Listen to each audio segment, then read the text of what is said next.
Fatiga, Doumia, bonjour.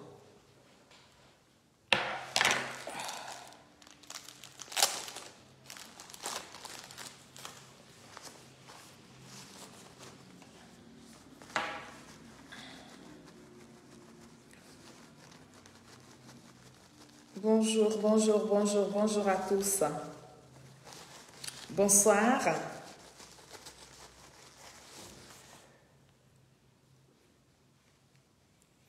Voilà, comme ça je vous vois mieux. Alors,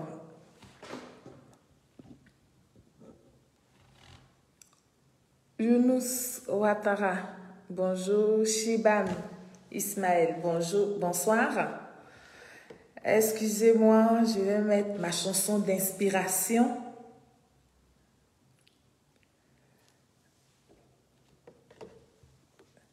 Que par l'engagement et le travail de toutes les forces vives de la nation, dans l'union et la paix, nous parviendrons à bâtir pour nous-mêmes et pour nos enfants une Côte d'Ivoire meilleure.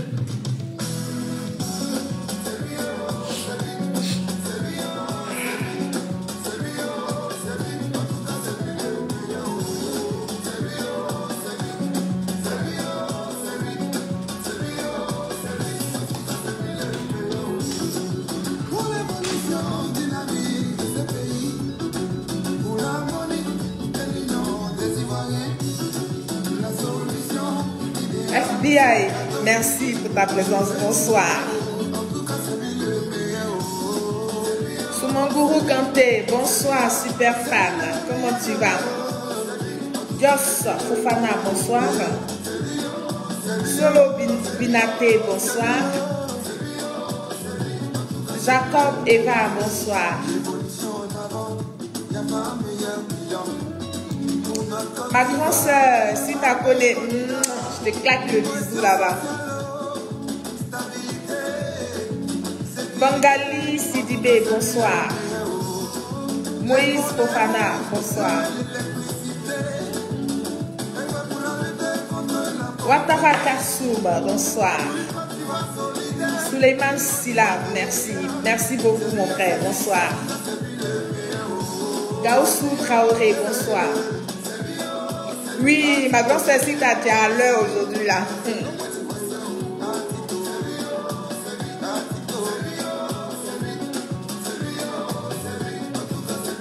Diakariga Sangaré, bonsoir. Fils Karamoko, ben, je vois pas bien. Bonsoir. Doukouré Abdoulaye, bonsoir. Franck Lucas, bonsoir.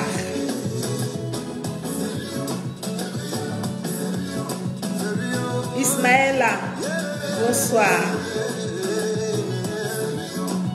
Aventuré, bonsoir. Bonsoir. Grégoire, bonsoir. J'ai donné le meilleur de moi-même pour mes compatriotes parce que j'aime mon pays.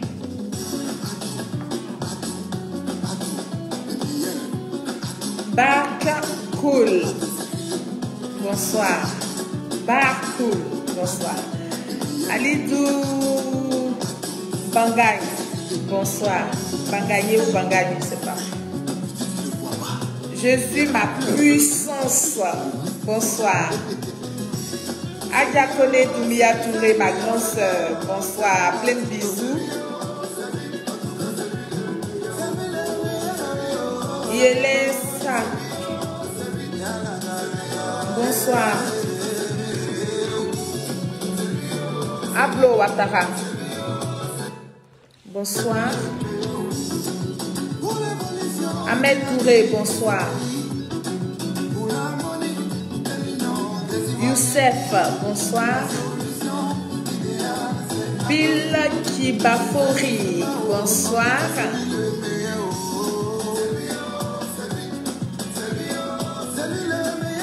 Honoré, bonsoir.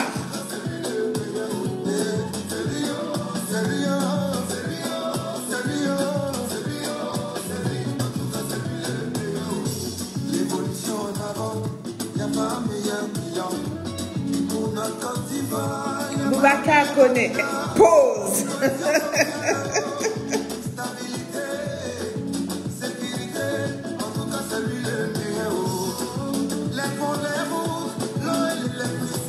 Partagez le direct.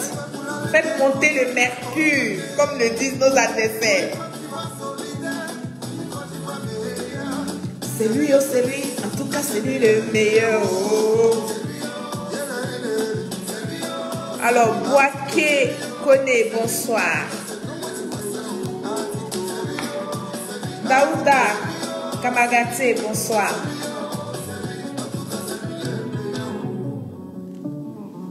Oui, la fille du Prado, la vraie. Yuli, bonsoir depuis Bruxelles.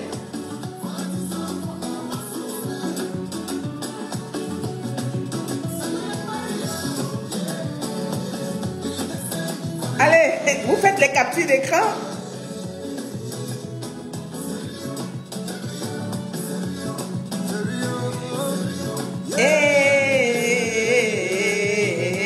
Mon Prado.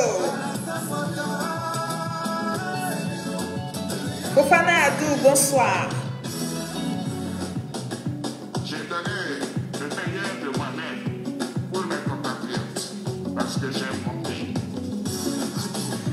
Ben, des fois ça va, des fois ça va pas. C'est avec le vaccin là, c'est pas facile. Il y a des moments là ça va, mais après j'ai froid. Après j'ai froid, j'ai grelotte. Madoudou, bonsoir. Je salue tous ceux des gens de Yamoussoukro. Le grain de Yamoussoukro, je te fais de gros bisous. Grain de San Pedro, je vous salue. Clems, Kofi, bonsoir, merci. Bonsoir mon grand frère, le grain de Port-Boué, je vous salue. Mon grand frère Bamori, je te fais des gros bisous. Dambélé, bonsoir. Noura Aminata, Amina Fofana, bonsoir. Partagez le direct. Folklore, bonsoir.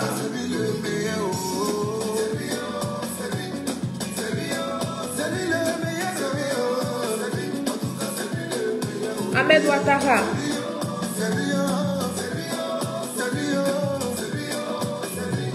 Merci, merci Yuli, merci beaucoup. Mais c'est grâce à vous, hein. Alors, Pichichi Bamba. Je ne sais pas si c'est mon vrai nom, mais vraiment vous me fatiguez. Hein. Mais je vous adore. Oui, l'électricité. Fana Koné, bonsoir. Partagez le direct.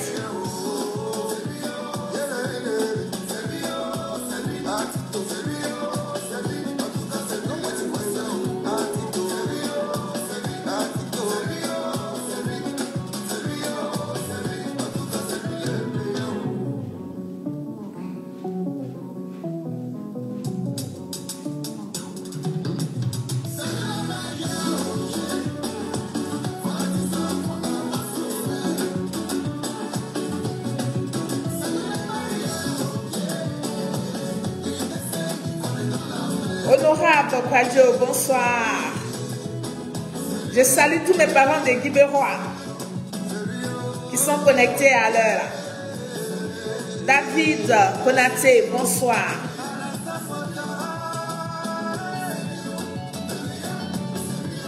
Diara Aboubakar, bonsoir. De moi-même pour mes compatriotes parce que j'aime mon pays. Hortense Zamblé Lou, bonsoir. Qui s'appelle Seydou Seri. Seydou Seri, bonsoir mon frère. C'est le vrai point. Papa Amidou Odraogo, bonsoir. Merci.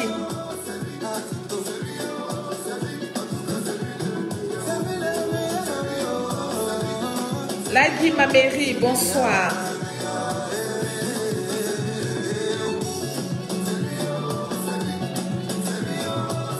Idrissa Aïdara, bonsoir.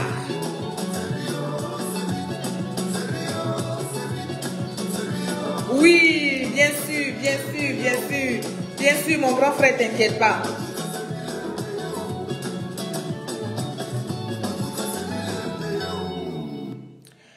Bonsoir à tous. Bonsoir à toutes. Aujourd'hui encore, je suis devant vous.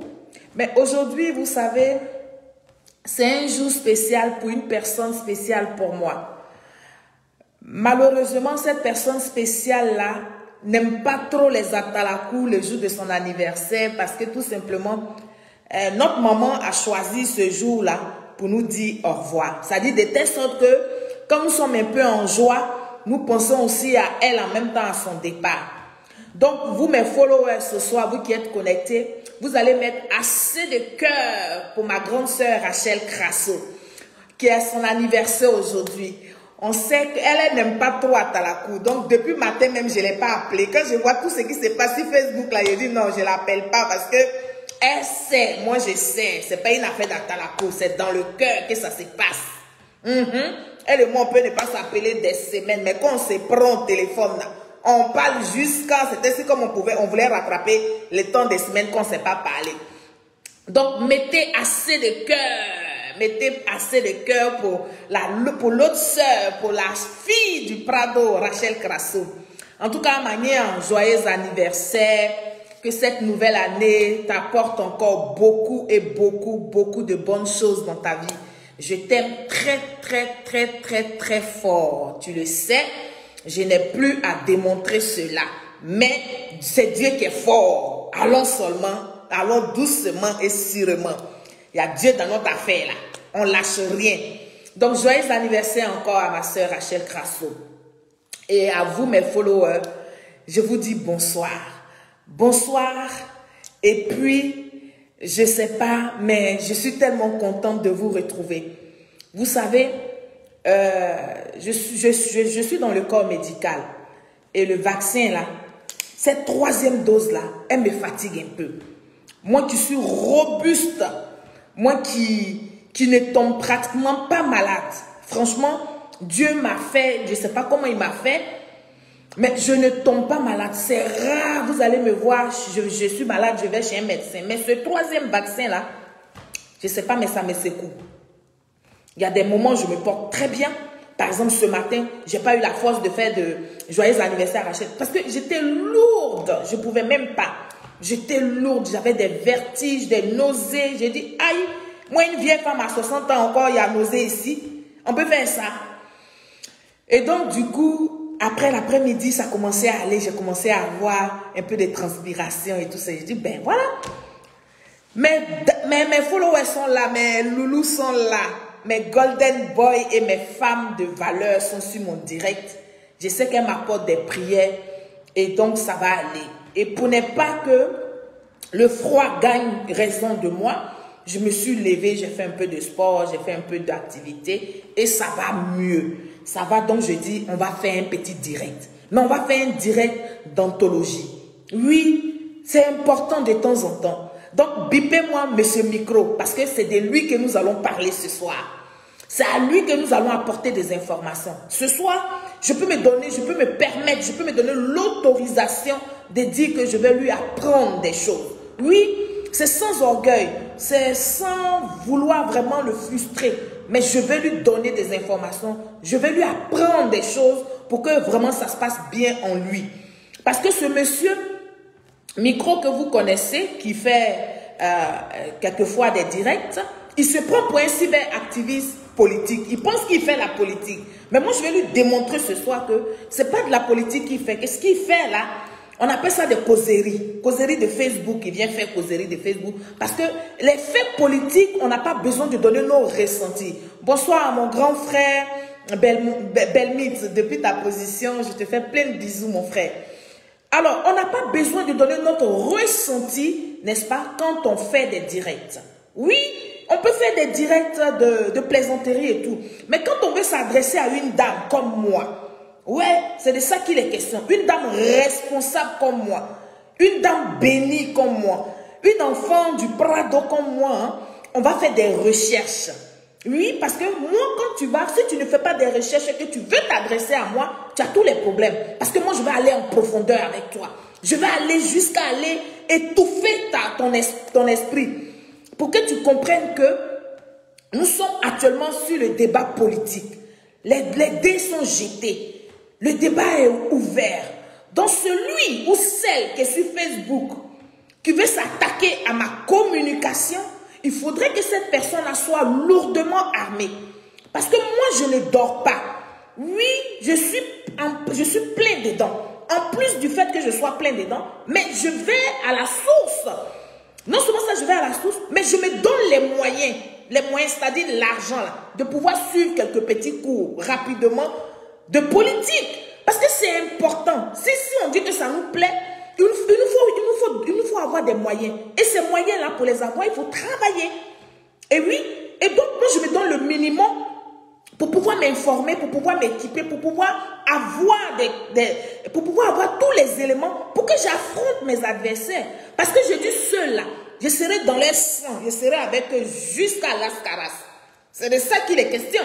Je n'ai pas dit que je vais les caresser ou bien je vais les amadouer. Non, il n'est point question de ça. La récréation est terminée en politique. Maintenant, nous allons rentrer dans le débat. Et le vrai débat, c'est de ça qu'il est question.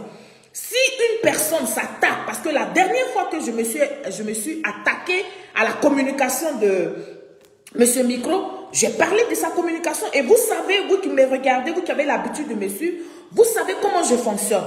Je ne rentre pas dans la vie privée des gens. Même si je te connais, ta vie que je connais là ne m'intéresse pas quand je suis sur Facebook. Ce qui m'intéresse sur Facebook, c'est la communication. C'est le message que tu véhicules. C'est ce qui m'intéresse. C'est à ça que moi j'apporte de la lumière. Donc famille, bipez-moi tous les gens du PPACI. Et puis faites monter le mercure. Partagez massivement ce direct-là. Parce que je dis, on va aller de preuve en preuve, de preuve en preuve avec M. Micro. C'est de ça qu'il est question. Donc, comme je vous disais tantôt, suite à ma vidéo, n'est-ce pas, de déconstruction, bien sûr, de la communication du PPACI, de M. Laurent Gbagbo, hein, m'adressant à Damana Picasse, M. Micro s'est senti concerné. Parce que Micro, il est représentant de PPACI, peut-être en Italie ou je ne sais où, mais je sais qu'il vit en Italie. Il a récupéré ma vidéo et il s'est pris, il dit, il va s'adresser à moi.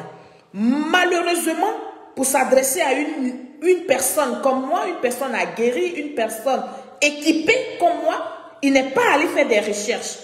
Et donc, comme il a eu peut-être la paresse de faire des recherches, moi, je vais lui donner des informations vraies pour étayer un peu ce qui se passe, c'est le flou qui est dans sa tête. C'est de ça qu'il est question. Et par la même occasion, profiter pour donner la vraie information aux Ivoiriens, ceux-là même qui ont soif de la vérité. C'est de ça qu'il est question, famille. Donc, appelez Micro, dites à Micro qu'il dit, il me connaît, que je suis sa femme. Dites-lui que Micro, ta femme, Soleil Série, la femme Baoulé, l'a dit, elle veut te parler. Oui, je vais profiter pour vous dire les uns et les autres, parce que y a pas mal de choses qui me reviennent. Il y a des gens qui sont inquiets. Même dans le RHDP, des membres du RHDP, comment on va les appeler? Oui, c'est des membres, parce que c'est des personnes comme moi et tout ça qui sont du RHDP, qui se posent des questions, n'est-ce pas, sur ma nationalité. La plupart disent qu'à cause de mon accent, il se pourrait que je sois béninoise ou togolaise. Et comme Micro, lui, n'est pas allé dans les pays voisins, je sais que ça ne va pas tarder. Parce qu'au PPACI, ils n'ont plus d'arguments. Leur argument, là, tout le monde est étranger. Ils voient les étrangers partout. Donc, Micro dit, je suis baoulé. Et vous savez que moi, je n'aime pas parler dans le vide. On va écouter Micro. Quand Micro va finir de nous parler, on va, n'est-ce pas, lui apporter des éléments de preuve. Je vais lui apporter des explications parce qu'apparemment, il n'est pas le seul qui souffre de savoir qui je suis véritablement. Alors qu'il aurait pu demander, n'est-ce pas, à son ami qui est mon époux, dont il parle, et son ami lui aurait dit qui je suis. Malheureusement, ils ont cette habitude, ils ont cette facilité, n'est-ce pas, de fabriquer des vies aux gens. C'est-à-dire qu'ils te fabriquent une vie où toi-même la concernée, tu n'es pas au courant que tu as cette vie-là. C'est ce que Micro a fait dans sa communication. Et comme je sais que sa vidéo a été relayée, il faut que je relève certaines choses et puis on va lui parler. Donc on va écouter ici Micro. PPACI. Tu es ma femme. Parce que tu es la femme de mon frère. Je ne sais pas si vous avez divorcé. Tu es ma femme. Parce que tu es la femme de mon frère. Je ne sais pas si vous avez divorcé. Parce que maintenant, avant là, tu faisais tout pour que chaque année, tu puisses aller le voir au pays. Comme tu fais politique. Pause. Micro dit, je suis sa femme. Je suis sa femme parce que je suis la femme de son frère. En même temps qu'il dit ça, il dit, il ne sait pas si son frère m'a divorcé. On peut faire ça. On peut parler comme ça. On peut se mettre à dire des bêtises comme ça. Tu es ma femme. Parce que tu es la femme de mon frère. Mais je ne sais pas si mon frère t'a divorcé. Je ne sais pas si tu as divorcé mon frère. Parce que avant, tu partais au pays beaucoup. Chaque année, tu partais au pays. Maintenant, depuis que tu fais la politique, tu ne vas plus au pays.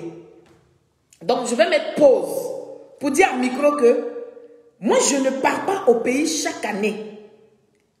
Je pars au pays quand je veux. Je vais en Côte d'Ivoire 3 ou 4 fois dans l'année. Parce que je ne suis pas une femme qui dit oui monsieur, oui madame, oui. Je n'ai pas de patron. Mon patron, c'est moi-même. Je suis chef de moi-même mon entreprise. Donc je n'ai pas de patron. Donc c'est quand je veux que je vais en Afrique. Ça c'est une petite information que je lui apporte.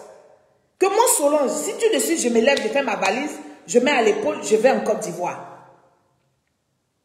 Maintenant, il dit qu'il ne sait pas si j'ai divorcé. Dites à Micro qu'on ne se marie pas pour divorcer. Je suis plein dans mon plein dans mon mariage. Je suis... Oh là là, my God. On peut parler de la vie privée de quelqu'un comme ça, sans se gêner sur les réseaux sociaux. Et donc, je vais lui apporter des informations. On va l'écouter et puis on va lui parler. Micro, vas-y, mon chéri. Tu es ma femme. Parce que tu es la femme de mon frère. Je ne sais pas si vous avez divorcé. Parce que maintenant, avant là, tu faisais tout pour que chaque année, tu puisses aller le voir au pays. Comme tu fais politique, maintenant, tu n'as pas le temps, tu ne vas pas le voir. Je ne sais pas si vous avez divorcé. Mais je vois que tu as toujours le nom série. Le nom série aussi, ça, je sais que tu l'as. Parce que comme tu prends position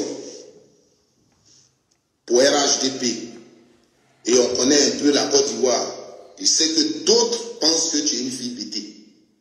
Et comme tes parents étaient à Gagnoua, tu étais à Gagnoua, on pense que tu es une fille bêtée. Donc quand tu dis je m'appelle Série Solange, les gens là ils prennent position, tu suives, c'est une fille bêtée mais qui parle là, c'est la soeur de Babo. Pourtant tu n'es pas bêtée. Pause. Micro dit, mon nom Série Solange ne m'appartient pas. Le nom Série là, ce n'est pas pour moi. Que le nom Série là, c'est pour son frère qui est mon mari. Et que moi, je ne suis pas bêtée. Mais comme j'ai grandi à Gagnoua, je me prends pour une fille bêtée. Et je parle, et puis les gens disent, voilà, la fille de Babo, la soeur de Babo, qui parle comme ça de Laurent Babo. Mais parce que tout simplement, dans leur tête, ils sont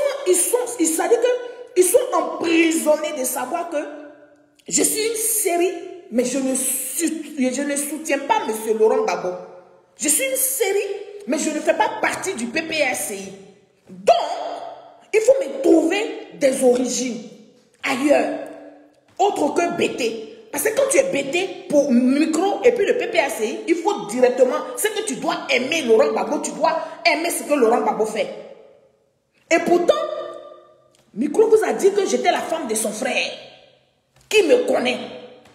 Je suis la femme de son frère. Et puis il ne sait pas que le nom Série là, ce n'est pas le nom de son frère. Il y a problème. Et donc ceux-là, comme je vous dis, ils fabriquent la vie des gens. Ils te fabriquent une vie qu'eux ils veulent. et puis ils te collent ça dans ton dos et tu n'es pas au courant et puis ça circule entre eux. Dieu merci, moi à mon tour là, c'est venu sur Facebook. De la même façon que la force perturbée s'était assise sur Facebook pour dire que moi, Solange, j'ai 60 ans quand elle me connaît, machin et tout. Mais ce sont les mêmes choses. Et c'est comme ça qu'ils fonctionnent. Et c'est comme ça qu'ils ont embobiné la jeunesse de Côte d'Ivoire dans les années 90. Pour mettre dans la tête de tout le monde que le président Alassane Ouattara est burkinabé. Alors que eux là, leurs frères, c'est-à-dire que leurs parents, M. Laurent Gbagbo, M. Henri Konan Bédié, tous ceux-là, ils connaissent les parents d'Alassane Ouattara, ils connaissent, ils sont amis aux frères aînés du président Alassane Ouattara. Parce que le président Alassane Ouattara, il n'est pas l'aîné de sa famille. Hein. Tous ces autres frères-là, ils travaillaient dans le gouvernement de Côte d'Ivoire. Ils étaient ivoiriens. Mais c'est comme ça, les bruits de couloir, les bruits de maquis. Comme on sait que l'analphabétisation en Côte d'Ivoire est très élevée, on manipule la masse. Et donc, on fabrique des choses. Et c'est comme ça. C'est comme ça que mon Solange, je ne suis pas bêté. Voilà. Gagnoua, tu étais à Gagnoua. On pense que tu es une fille bêtée. Donc, quand tu dis, je m'appelle Série Solange, les gens là, ils prennent pour ici, tu suivent. Mais c'est une fille bêtée, mais qui parle là, c'est la soeur de Gbagbo. Pourtant, tu n'es pas bêtée. C'est ton mari qui s'appelle Série Boignon, il est de Gagnoua. Donc c'est lui qui est bêté. L'éducateur Nekedi, c'est mon ami. Les deux Bougou, si je ne me trompe pas, c'est mon ami, c'est mon frère. Donc c'est lui qui s'appelle Siri. Et c'est son nom que tu portes, tu n'es pas bêté. Toi tu es une fille Baouli. Tu comprends? Nadel, dans ma vidéo, elle te dit, je peux lui parler en bêté, mais comme je respecte, tu n'es pas bêté pour me parler en bêté. Il faut me parler en baouli. C'est moi, je dois parler bêté. Voilà. Je ne suis pas une fille bêtée. J'ai grandi à Gagnoua et que je serai baoulé. Ça, c'est Micro qui m'apprend que moi, Solange, je suis baoulé.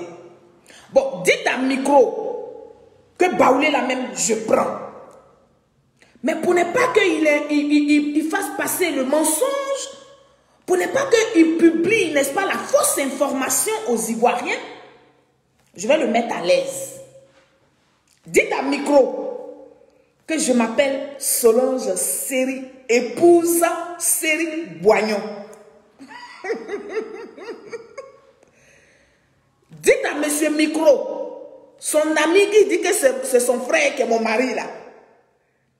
Moi Solange, je m'appelle Solange Série, S-E-R-I, épouse Série Boignon. Donc quand je parle et puis il dit Solange Série, je parle de moi. Je ne parle pas de l'épouse.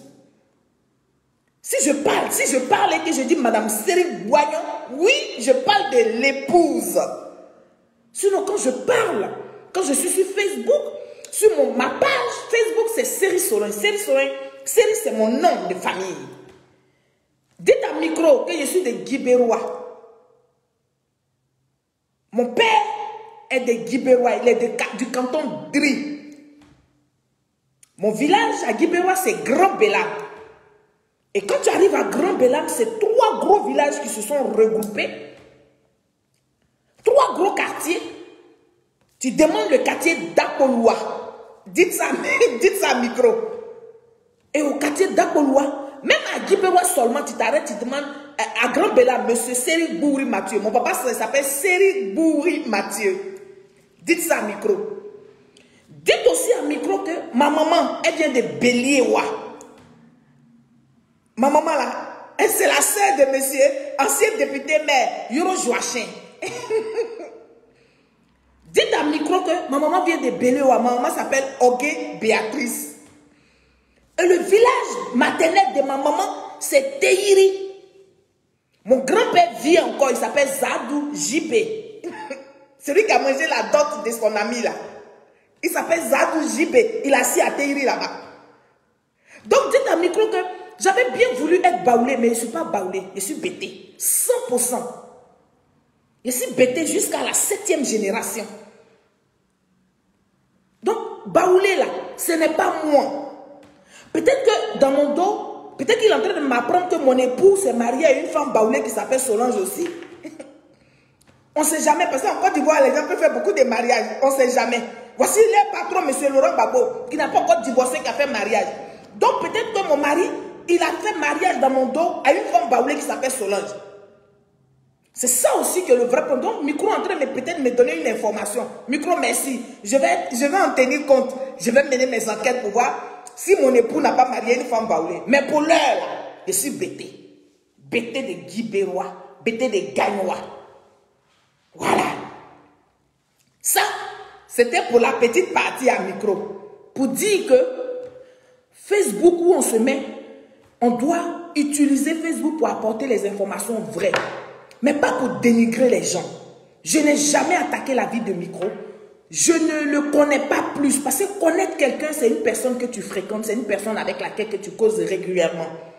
Je sais que Micro, une fois mon époux m'a invité, il dit, allons, tu vas voir où les bêtés se retrouvent. Parce que moi, je n'aime pas aller dans leur bruit là. Ils font trop de bruit. Moi, je ne supporte pas le bruit. Il m'a demandé pardon, puis j'ai dit, bon, on y va, je t'accompagne. C'est comme ça que le micro là, il avait un micro dans le coin où on est parti là. C'est lui qui était le manager qui parlait dans le micro. Et puis quand il avait un moment de répit, mon mari a dit, micro, viens saluer ma femme. Voilà, c'est Solange qui est là. Et puis il m'a salué, ils ont partagé une bière. On était assis sur la même table. Vous savez qu'en Afrique, quand tu es assis sur ta table, que tu appelles quelqu'un, la personne, au lieu de te dire bonjour pour partir, non, la personne tire sa chaise. Donc c'est ça, hein, c'est la seule fois. Il n'y a pas eu 2 fois, il n'y a pas eu 3 fois. En dehors de ça, là, je ne l'ai plus jamais revu. Parce que moi, quand je vais en Afrique, je ne vais pas voir le bruit. Je ne les suis pas dans les ourkououkou là. Mais voilà quelqu'un qui dit qu'il me connaît très bien. Et c'est comme ça. C'est comme ça qu'ils font les mensonges de quartier en quartier, de téléphone en téléphone, de inbox en inbox. Et puis ils te collent des vies. Et puis tu n'es pas au courant. Et puis on t'appelle peut-être la menteuse ou bien la voleuse. Ou bien, mais plein de choses. Il faut que ça s'arrête. PPACI que vous êtes parti créer là. Arrêtez la manipulation et le mensonge. Famille, quand je dis ça, il n'y a pas que ça que Micro il a dit. Je vais dire à Micro qu'un cyberactiviste, n'est-ce pas, un cyberactiviste politique doit, n'est-ce pas, avoir 3 temps quand il fait son direct. Il y a l'introduction, il doit avoir le développement et puis il doit avoir une conclusion. Mais ce à quoi j'ai assisté quand j'ai écouté, n'est-ce pas, la vidéo de Micro, pour moi, Micro n'est pas un cyberactiviste politique. Micro est venu s'asseoir parce qu'il avait du temps, il est venu causer, il est venu amuser la galerie, il est venu donner son ressenti. Alors que, pour me répondre, moi je lui ai parlé sur une communication avec des preuves à l'appui. Il aurait fallu que Micro vienne me recadrer avec des preuves à l'appui. Mais comme je sais que c'est des fainéants, ils ne peuvent pas faire des recherches, ils ne peuvent pas ouvrir leur esprit à entendre autre chose que ce qu'eux ils veulent entendre.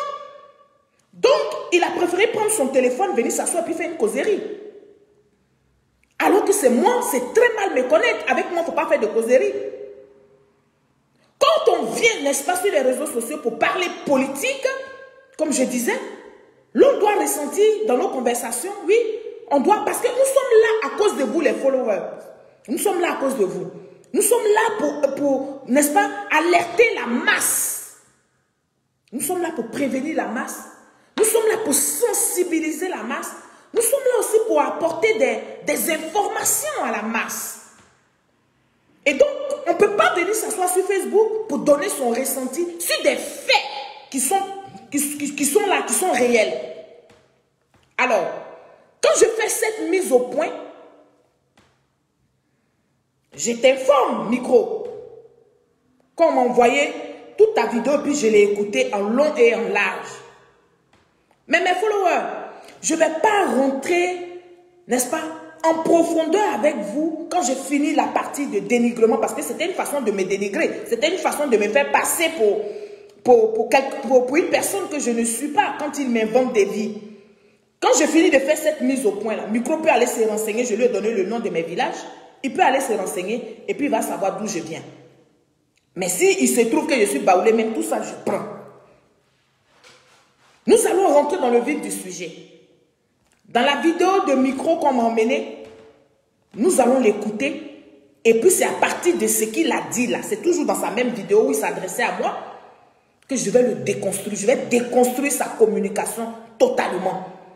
Et s'il est un homme bien, qu'il a une jugeante, qu'il a honte, je crois qu'il va se taire. Partagez le direct, parce que nous allons rentrer dans le vif du sujet.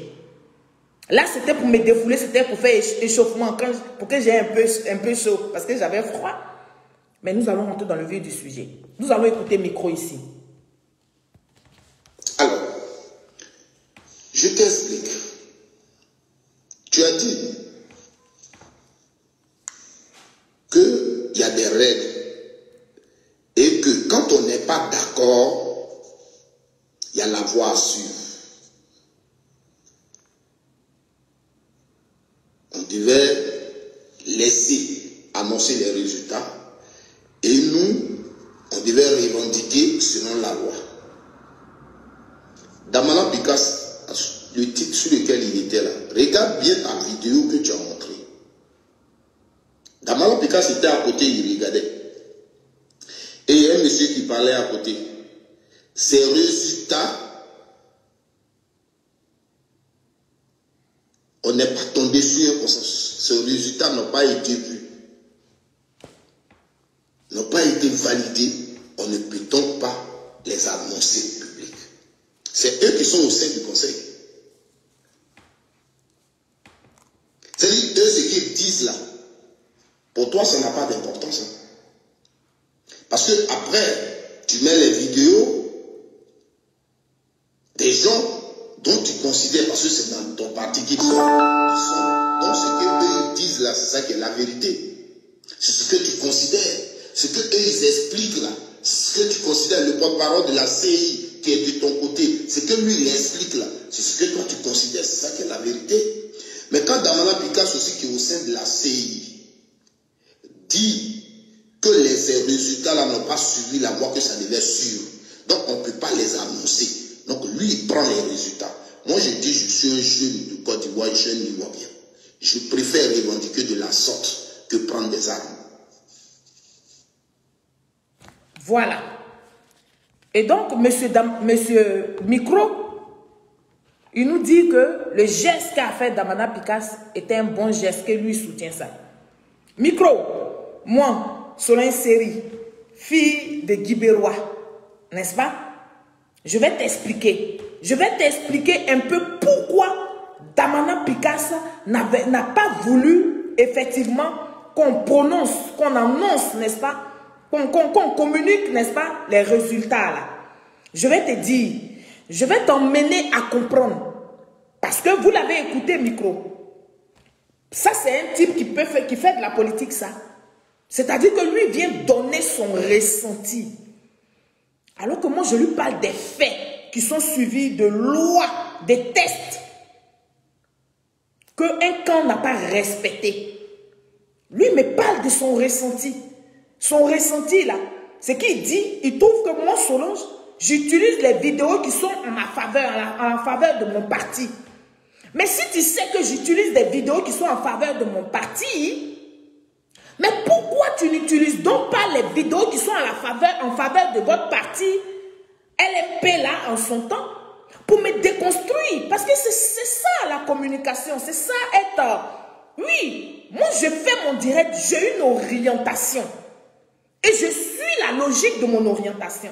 C'est pour ça que je disais tantôt que pour faire un direct politique, là, il faut avoir les 3 temps dans ton direct. L'introduction, dans l'introduction que je vous ai faite tout à l'heure, on expliquait un peu les choses par-ci, par-là. Et dans l'introduction, après l'introduction, il faut qu'on trouve le développement Micro. Si tu avais respecté les 3 temps, tu aurais pu trouver des vidéos pour venir me contrecarrer, mais pour venir me déconstruire, pour déconstruire ma communication. Mais ça n'a pas été le cas. Alors, je vais te montrer, micro, pourquoi M. Damana Picasse n'a pas voulu, n'est-ce pas, qu'on communique les résultats.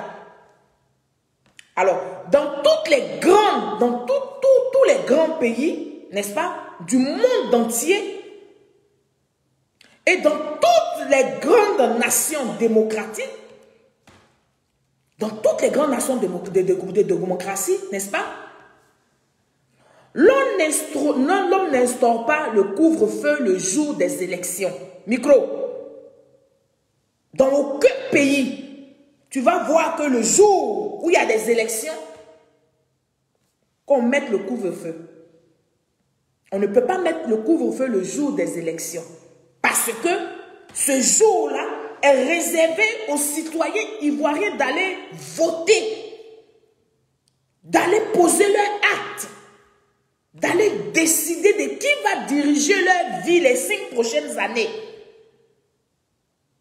Mais qu'est-ce qu'on a vu? On a assisté à quoi? Donc, micro, si tu ne sais pas, n'est-ce pas, mon souverain, je vais, n'est-ce pas, t'apprendre que déjà, la stratégie de la confiscation, n'est-ce pas, du pouvoir était en marche. Parce que quand un candidat, c'est-à-dire le président sortant, le jour des élections, il instaure un couvre-feu, ça veut dire ce que ça veut dire. Mais je vais t'apporter des éléments de preuve. Et si tu veux t'adresser à moi, je te propose de faire des recherches. Des mêmes vidéos, des vidéos que j'utilise. Les vidéos sont pleines sur YouTube, sont pleines partout. Parce que maintenant, il y a des traces. On ne peut plus nous mentir pour nous mentir. Et donc, tu fais tes recherches et tu viens t'attaquer à ma communication. Tu laisses de côté ma vie privée, ma femme, tout ça. Moi, je ne suis pas venue sur Facebook avec mon mari. Je ne suis pas venue sur Facebook avec mon mariage. Je suis venue sur Facebook en tant que militante du RHDP. En tant que celle qui défend le président Alassane Ouattara, le gouvernement du premier ministre Patrick Achi. C'est de ça qu'il est question. Pour le reste là, ça c'est après. Si tu es mon époux, mais si ton épouse, ça on va voir ça après. Mais quand je suis sur Facebook, je viens pour défendre mon parti. Je viens pour apporter l'information vraie au peuple de Côte d'Ivoire qui a soif de la vérité. C'est de ça qu'il est question. Hein? On ne vous demande pas de déballer la vie des uns et des autres. On vous demande de venir parler politique. Qu'est-ce que vous avez fait? Venez parler de votre bilan. Et puis aujourd'hui, là, qu'est-ce que maintenant vous voulez proposer au peuple de Côte d'Ivoire? Quelles sont vos compétences? Qu'est-ce que vous avez à nous faire voir? C'est de ça qu'il est question. Et moi, dans mon sac là, j'ai plein de choses à vous montrer que le président Alassane Ouattara a fait. Je peux faire le bilan du président Alassane Ouattara sans sueur. Quand je finis son bilan là, je peux maintenant vous emmener sur le terrain de ce qu'il est en train de faire pour la Côte d'Ivoire et ce qu'il prévoit faire pour ces 5 prochaines années-là pour le peuple de Côte d'Ivoire. C'est de ça qu'il est question. Famille, je vais vous faire écouter cette petite vidéo-là. Et puis nous allons avancer avec micro. M. Gbagbo, on l'a bien compris, il s'agit d'une mesure, vous l'avez dit, de prévention. Mais ce couvre-feu pose tout de même le problème du convoyage des procès-verbaux de vote. Est-ce que l'acheminement physique des procès-verbaux se fera vraiment au soir du 28 novembre? C'est pourquoi je n'ai pas encore signé le décret. Parce qu'il faut qu'on étudie tous les aspects techniques avec ceux qui organisent les élections. Il faut que le couvre-feu empêche les dérapages. Mais en même temps, il ne faut pas qu'il empêche le déroulement normal des élections. Et le déroulement normal des élections, ce n'est pas seulement le fait de mettre un bulletin dans l'urne, c'est le fait de proclamer les résultats dans chaque urne, de les convoyer jusque dans les centres qui ont été indiqués par la CEI, et après de convoyer tous les autres tous les procès-verbaux sur Abidjan, au sein de la CEI. Donc il faut regarder. Je me dis, c'est pourquoi cette mesure, il était bien de l'annoncer, mais on ne s'est pas précipité pour signer le décret, parce qu'il faut que je discute avec tous ceux qui s'occupent de ça, pour voir, pour que cette mesure de salubrité publique ne gêne pas l'élection. Parce que c'est pour l'élection que nous prenons la décision. C'est pour l'élection. C'est pas pour autre chose. S'il n'y avait pas l'élection, il n'y avait pas cette fièvre qui fait quelques morts ici et là, des blessés ici et là. Donc c'est pour protéger les élections. Donc nous allons tout faire pour protéger les élections dans sa totalité. Voilà. Voici un chef d'État, un président sortant, qui dit que lui, il met en place le couvre-feu pour protéger les élections, mais pas pour protéger le peuple de Côte d'Ivoire. Lui met un couvre-feu en place pour protéger les élections. Mais depuis quand dans le monde entier, nous avons vu le jour des élections qu'on met couvre-feu? Depuis quand? Ça, c'est un premier micro. Je vais te parler ce soir. Voici ce qu'a dit, n'est-ce pas, ton mentor. Pour la première fois, n'est-ce pas, dans le monde, comme je le disais tout à l'heure, un président candidat sortant instaure le couvre-feu le jour des élections. Mais tu sais, micro, moi, je confronte toujours, n'est-ce pas, mes dires à des vidéos. Quand je montre à chaque fois des vidéos, mais ce n'est pas pour vous faire plaisir, vous les micros, mais c'est pour démontrer c'est pour que ceux qui me regardent, mes followers qui me regardent, m'accordent du crédit. C'est pour ça que je mets des vidéos à l'appui. Sinon, c'est facile. Nous tous, on peut venir s'asseoir pour parler comme parler. Je dis non. Le peuple de Côte d'Ivoire a beaucoup souffert. Oui, et nous continuons de souffrir. Mais nous disons que nous préférons souffrir comme ça, dans la paix et dans la tranquillité, mais que d'être embrouillés, que de nous emmener les problèmes inutiles, et puis on va se retrouver à soulever nos bagages pour aller en exil. C'est pour ça que quand je parle au peuple de Côte d'Ivoire, je parle aux Ivoiriens qui me regardent, aux Africains, j'étaye mes propos avec des vidéos. C'est pour moi ma crédibilité. Micro, voyons ici ce qui s'est passé, n'est-ce pas, pendant les élections. Je vais te montrer ce qui s'est passé, je vais te faire écouter. Monsieur Anselmo Brûle, celui-là même qui a organisé les élections de 2010, il va t'expliquer comment les gens se sont comportés au Nord. C'est de ça qu'il est question. Donc, si tu veux t'attaquer à ma communication, à moi, il faut aller t'outiller. Il faut aller chercher. Il faut te faire travailler. Il faut faire travailler ta tête. Et puis, tu vas nous ramener des informations. Parce que les Ivoiriens ont soif de la vérité. Quand on fait les directs que les Ivoiriens partagent, mais c'est parce qu'ils sont convaincus de ce que je dis. Et donc, moi, j'ai confiance en eux. Je sais que ce message, micro, tu vas recevoir ça. Ou bien mettre sur mon direct, il y a des avatars. Parce que vous savez bien faire ça. Moi, je ne sais pas faire tout ça. Donc, je vais vous faire écouter ici Soro Diom. Micro. Soro Diom, qui était premier ministre de M. Laurent Gbagbo, qui a lui-même organisé ces élections de 2010 là, il va étayer, n'est-ce pas, il va t'ouvrir l'esprit, il va t'expliquer ce qui s'est passé au Nord. Nous sommes allés au vote dans les urnes. Tous les citoyens sont sortis pour aller dans les bureaux de vote.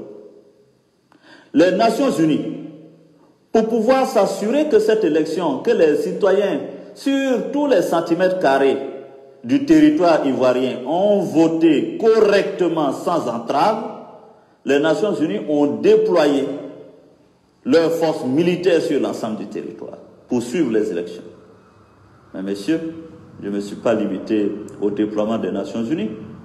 J'ai invité tous les observateurs internationaux, CEDEAO, Union africaine, Union européenne, tous sont venus. Les 2/3 de ces observateurs internationaux, je leur ai dit, concentrez-vous spécifiquement dans le Nord. Ils sont allés dans le Nord pour surveiller. Je ne me suis pas contenté de cela.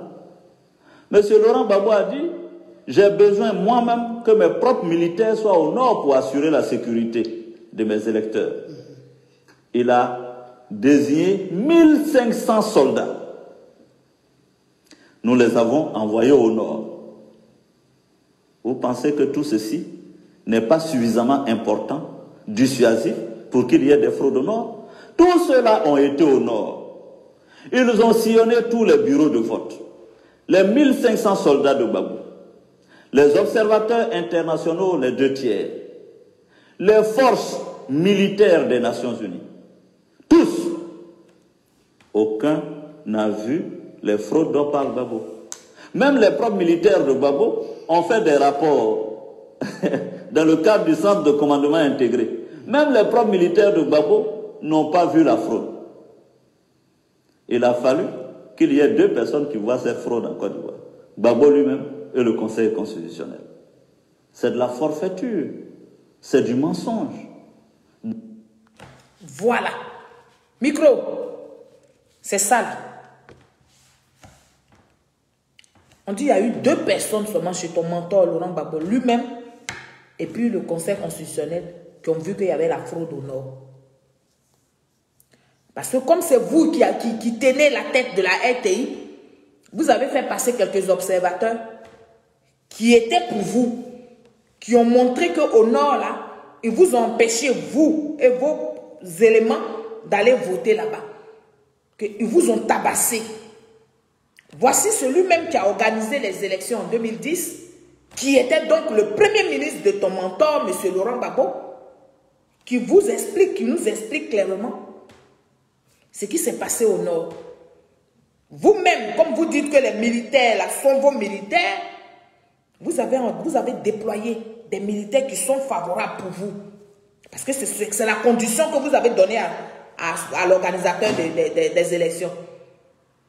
Et puis ces militaires-là sont allés là-bas. Donc s'il y avait eu affrontement là, le nombre de militaires qui sont partis au nom de M. Laurent Gbagbo là, au nord là, il allait avoir massacre. Puisque ceux qui étaient au nord, ils étaient armés, comme tu le dis si bien. Il allait avoir massacre. Mais vous-même, vous avez pris quelques gens, comme d'habitude, comme vous savez le faire, la manipulation. Vous leur avez donné un peu de coutou zombie, un peu de coutou, eux-mêmes ils se sont blessés, c'est le sang là, vous avez montré à la RTI plein. Pour nous dire que vos partisans et vos militants ont été empêchés. Mais, micro, quand Soro Diom finit de dire ça là, dans le même élan, dans le même sens de Soro Diom là, je vais te faire écouter, n'est-ce pas, une autre petite vidéo de Bomba Yakuba. Parce que c'est ça ma particularité, les éléments de preuve. Ce sont les éléments de preuve qui nous rendent crédibles sur Facebook. Mais ce n'est pas les toi a dit, moi a dit, non. Quand tu parles aux gens, il faut leur apporter des éléments de preuve. Autrefois, vous nous avez bassinés, vous avez mélangé l'esprit des Ivoiriens sans nous apporter des éléments de preuve. Et donc, on a fait une communication arabe, c'est-à-dire de bouche à oreille. On dit les comme ça, hein. On dit à la Sawatra étranger, on dit les Burkinabés, on dit les Burkinabés, on dit les Burkinabés. C'est dans on dit, on est resté jusqu'à avec on dit là, puis on est arrivé là où on est là. Donc, aujourd'hui, si on doit parler à cette génération-là, génération Facebook, si on doit leur parler génération numérique, il faut apporter des éléments de preuve pour étayer ce que nous sommes en train de dire. Comme ça, nous sommes crédibles aux yeux du peuple qui nous regarde. Et nous-mêmes, nous sommes à l'aise avec notre conscience. Et c'est ce que je vous dis toujours. Je ne vais jamais venir m'asseoir devant vous et puis tituber. Non, mais parce que j'ai des éléments de preuve qui prouvent que ce que je vous dis là, c'est la réalité. Même si vous partez fouiller, vous allez trouver ces vidéos-là et vous allez les écouter. Plus ce que je dis, vous allez mieux comprendre. C'est de ça qu'il est question. Donc, famille, on va écouter Bomba Yakuba dans le même sens que Soro Diom. Micro, prends position. Dans le Nord, hein, on dit qu'apparemment dans le Nord, il n'y avait pas tous les représentants, que les gens ont été molestés, violentés. Oui, monsieur, je vais vous dire, ces représentants étaient présents à l'ouverture des bureaux de vote. Y compris au second tour. Y compris au second tour. Ils étaient présents à l'ouverture des bureaux de vote. Et après, ils ont reçu des coups de fil leur demandant de quitter. Mais ils étaient présents, c'est mentionné dans le procès verbal, qu'ils étaient présents à l'ouverture. Qu'est-ce qui a créé des problèmes dans certaines localités au Nord? Les représentants du camp président avaient avec eux une liste. une liste et il demandait à ceux qui avaient fini de voter de venir émarger sur leur liste. On ne peut pas venir faire ça. Ça a créé des incidents dans certains bureaux de vote. Ils n'étaient pas contents, ils sont partis. Mais de toute façon... Donc vous voulez nous dire que dans le Grand Nord de la Côte d'Ivoire, sur les 9 localités dont on parle, il n'y a eu aucune irrégularité? Il peut y avoir eu des irrégularités, mais pas de nature à entacher le scrutin. Il y a eu des régions dans le sud, il y a eu des régions à l'ouest où il y a eu mort d'hommes, où il y a eu des jeunes cassés et emportés. Ça n'a pas été invalidé là-bas. Pourquoi invalider dans une région favorable à son adversaire alors qu'il n'y a pas eu mort d'homme? Je vais vous dire, les préfets qui représentent le président de la République, dans ces régions, on fait des rapports. Il n'a jamais été cas de tout ceci. Moi-même, superviseur de la région de la vallée du Banama, j'ai mon rapport. Le CCI, qui est le Centre de commandement intégré, qui était la police des élections, a fait son rapport. Il n'y a pas eu des incidents de nature à entacher la crédibilité du scrutin dans le Nord. Voilà. Mais vous avez écouté tout à l'heure dans la petite vidéo de Micro.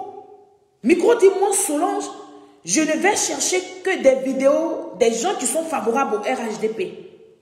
Donc, pour le mettre à l'aise, pour lui dire que ce que je dis là, je n'imagine pas, je ne vais pas chercher seulement des vidéos qui sont favorables au RHDP. Je vais lui montrer dans le même sens, pour aller dans la même direction que M. Soro Guillaume, anciennement Brudu, M. le fugitif et M. Bamba Yakuba. Je vais montrer à Micro une vidéo de un de leurs à son temps qui était plein dans Laurent Gbagbo, nous expliquer que venez nous clarifier comment Laurent Gbagbo voulait confisquer le pouvoir. Parce que quand on va finir d'écouter Mamadou Koulibaly, j'espère que Micro comprendra que moi, Solange, ce n'est pas par méchanceté que je sors des vidéos qui sont favorables au RHDP. Non, mais parce que c'est ce qui est la réalité. Et donc, pour le mettre un peu à l'aise, je vais faire parler Mamadou Koulibaly ce soir. Partagez le direct, chers parents. Partagez le direct parce que c'est pour ça que nous sommes là. Nous ne sommes pas là pour autre chose. Je vais montrer une vidéo de Mamadou Koulibaly et Mamadou Koulibaly va expliquer à Micro pourquoi Damana Picasse ne devrait pas faire ce qu'il a fait là, parce que c'était très grave comme acte qu'il a posé. Et ça, comme Mamadou Koulibaly le disait, il était au cœur de la LMP, majorité présidentielle. Oui. Micro, c'est pour te dire que c'est sans haine, c'est sans rancune. Mais il faut que le peuple de Côte d'Ivoire sache la vérité. La vraie vérité, la vérité que vous étouffez là, puis vous nous faites croire autre chose là. Moi, Solange, je suis là pour révéler cela au peuple de Côte d'Ivoire. Famille, partagez le direct. Je vais faire écouter Mamadou Koulibaly à Micro, pour que Micro soit à l'aise et qu'il comprenne que je n'utilise pas seulement des vidéos qui sont favorables au RHDP, mais j'utilise les vidéos dans leur contexte. Et dans ce même contexte, je fais parler Mamadou Koulibaly. C'est bien ce que je dois vous dire. Le Conseil constitutionnel prend un arrêté. Sur requête du candidat Laurent Gbagbo, la commission électorale est dessaisie de ses pouvoirs. Vous êtes au courant de ces... Pause, Mamadou Koulibaly. Le Conseil constitutionnel prend un arrêté sous l'ordre d'un candidat, c'est-à-dire le président sortant, c'est-à-dire M. Laurent Gbagbo. Et Mamadou Koulibaly demande à ceux qui le regardent et qui l'écoutent, est-ce que vous étiez au courant de ça? Et si vous étiez au courant de ça, est-ce que ça fait partie des tests des lois que nous nous sommes librement donnés? Micro, c'est un mois Solange, tu as fait débat politique. Tu es sûr de ça? Tu es sûr que tu vas t'en sortir? Je dis, Mamadou Koulibaly demande à ceux qui le regardent, est-ce que vous êtes au courant que le Conseil constitutionnel a pris un arrêté sous l'ordre de M. Laurent Gbagbo, qui est un candidat, c'est-à-dire le président sortant des élections de 2010. Est-ce que ce comportement-là faisait-il partie des tests, des lois que nous nous sommes librement donnés? Pour la suite, je vous fais écouter Mamadou Koulibaly. Sur requête du candidat Laurent Gbagbo, la commission électorale est dessaisie de ses pouvoirs. C'était conforme à quoi? Très bien. C'était conforme à rien du tout. Le délai, les textes disent, si vous voulez, je reviens là-dessus, les textes disent, le texte est clair, que la commission électorale a 3 jours pour transférer les PV au Conseil constitutionnel. Nulle part il est dit 3 jours pour proclamer les résultats. On dit 3 jours pour bien ce que je...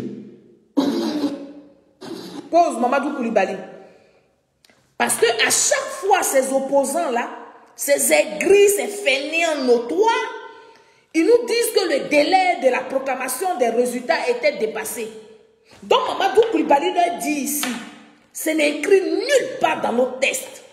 Nos tests disent qu'ils ont 3 jours, n'est-ce pas, pour proclamer les résultats. Ils n'ont pas dit le contraire. Mais les opposants les ont mis dans la tête de tout le monde que c'était la veille pour le lendemain que le Conseil constitutionnel et que la CEI devait proclamer les résultats. Et c'est ce qui a fait le tour du monde dans la tête des gens. Et c'est pour ça que les gens disent qu'ils ne sont pas d'accord. Parce que la date de proclamation des résultats était passée. Là, Mamadou Koulibaly, micro, te dit que M. Bamba Yakouba, M. comment il s'appelle là, était encore dans les délais. Oui, il était encore dans les délais pour prononcer les résultats. Mais vous avez bâillonné la vérité. Vous avez caché la vérité aux Ivoiriens. Et puis vous leur avez vendu la manipulation. Vous leur avez vendu le mensonge. C'est pour ça que le peuple de Côte d'Ivoire s'est jeté dans les rues. Parce que le peuple de Côte d'Ivoire a pensé que leur constitution avait été bafouée. Alors que vous saviez, vous les gens comme les micros là, vous connaissez la vérité. Peut-être ça se trouve, toi micro personnellement, tu ne sais pas. Parce que quand je t'écoute, quand j'écoute tes directs, tu es juste bon pour prendre le micro dans les soirées, pour faire les anniversaires, pour faire les baptêmes. C'est différent de venir s'asseoir pour faire cyberactivisme politique, pour parler politique. C'est très différent, ça n'a rien à voir du tout. Parce que pour parler politique, il faut faire des recherches, il faut être chargé. Il faut argumenter avec des preuves que tu as des dates à l'appui. Si tu ne peux pas, si tu es sur un plateau télé, que tu ne peux pas apporter des vidéos, mais il faut connaître les dates précises. Il faut connaître les lois. Et puis tu vas t'exprimer ainsi. Mais toi, micro, ce que tu fais là, c'est pour prendre les micros dans les soirées. Funérailles, baptême, anniversaire, mariage. Oui, c'est pour prendre le micro dans ces endroits-là. Mais ce n'est pas pour venir faire politique. Hein. Ton discours que tu tiens là, décousu là, ce n'est pas pour faire de la politique. Donc, il faut t'abstenir. Ou bien, tu vas dans la cour de récréation où vous vous retrouvez là-bas, puis vous vous mentez tous les jours là. Là, vous partez parler là-bas. Mais si tu veux t'adresser à Mont Solange, il faut aller t'outiller. Et puis, il faut apprendre des choses. Et puis, tu vas venir t'asseoir devant moi, tu vas déconstruire ma communication. On écoute Mamadou Koulibaly. Les dessaisies de ce pouvoir, c'était conforme à quoi? C'était conforme à rien du tout. Le délai, les textes disent, si vous voulez, je reviens là-dessus, les textes disent, le texte est clair, que la commission électorale a 3 jours pour transférer les PV au Conseil constitutionnel. Nulle part il est dit 3 jours pour proclamer les résultats. On dit 3 jours pour transférer. Le droit, c'est le droit, les termes sont. Mais qu'une institution de la République prenne sur elle, à la demande des candidats, de décharger une autre institution de la République de ses pouvoirs dans notre dispositif institutionnel, ça n'existe pas. Ça n'existe pas. Mon problème à moi, c'est que tout le monde a dit, si ça a été fait, c'est bon. Moi, j'ai été prudent. Je dis ça, ce n'est pas bon. Tant que nous sommes adossés au droit, moi, Mamadou Koulibaly, je suis à l'aise pour défendre les causes. Et tant qu'on est plus adossé au droit, je ne suis plus à l'aise.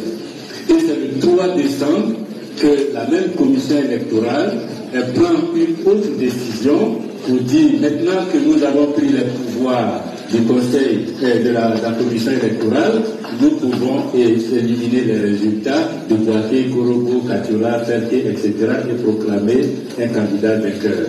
Je vous assure que moi, Mamadou Koulibaly, et ça je vous le dis aujourd'hui clairement, ces deux décisions n'ont jamais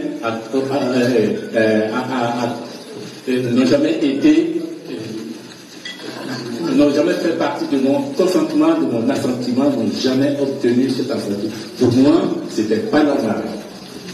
C'était pas normal. Et à partir de ce moment-là, j'ai dit à mes compagnons, les gars, là on est allé trop loin. Je ne peux pas. Je ne peux pas.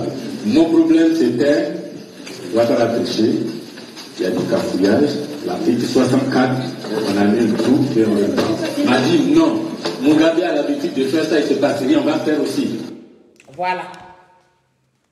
Voilà ce qui s'est passé dans vos coulisses.